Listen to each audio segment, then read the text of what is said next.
Hey everyone, this is a quick guide to how I painted my Axis Force for Konflikt 47. The army painter paint there is Mummy Robes, and I also realised I used Targor Raid Shade, which I didn't include in this picture.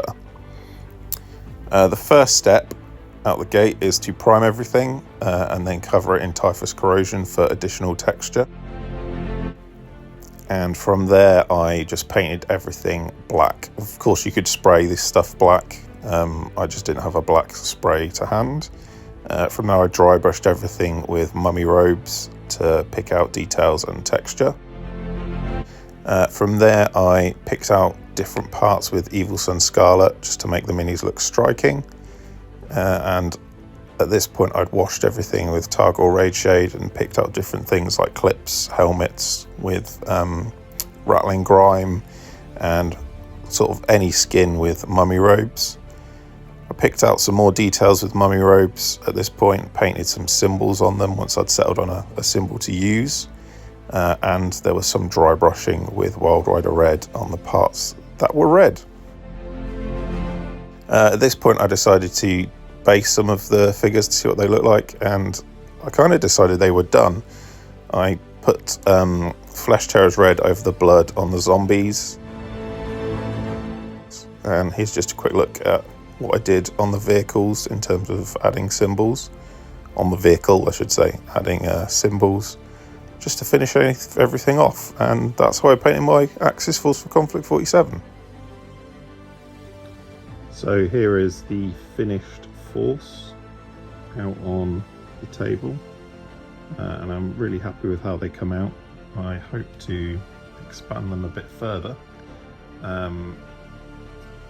I can't remember what any of the units are called now. I haven't got the stuff in front of me. But the big guys that are a bit like Space Marines, they came from the starter set along with the vehicle and the leader you can see in the middle there. He's not focusing particularly well, but that's fine. The Totem Corps, I do remember what they're called, from War Games Atlantic, and the cultist leader is a Frostgrave cultist. You can probably already tell I've used quite a few Frostgrave cultist parts across the force because I like the idea of them being like a Cthulhu cult. The Volks Grenadier squad over here, I think I'll be running the Volks Grenadiers, are War Games Atlantic's Realm Jaeger figures. And their squad leader gets a Frostgrave cultist head. I'm really happy with these guys that come out, and my philosophy with speed painting is always just try and keep it to an absolute minimum, because the last thing you want to do is get a force like this and then just dread picking up another box. Whereas I'd quite happily sit down and paint another 30, 40, 50 figures in this scheme, and it wouldn't take too long. I'd get results quickly, and I know that it would be striking. If you add one step that takes 30 seconds and then you multiply that by 50, it can kill a project like this. So my advice, if you want to speed paint an army or paint an army in general, is always to go with the absolute minimum. Get some good basing stuff, because a base will transform a figure that doesn't look particularly good.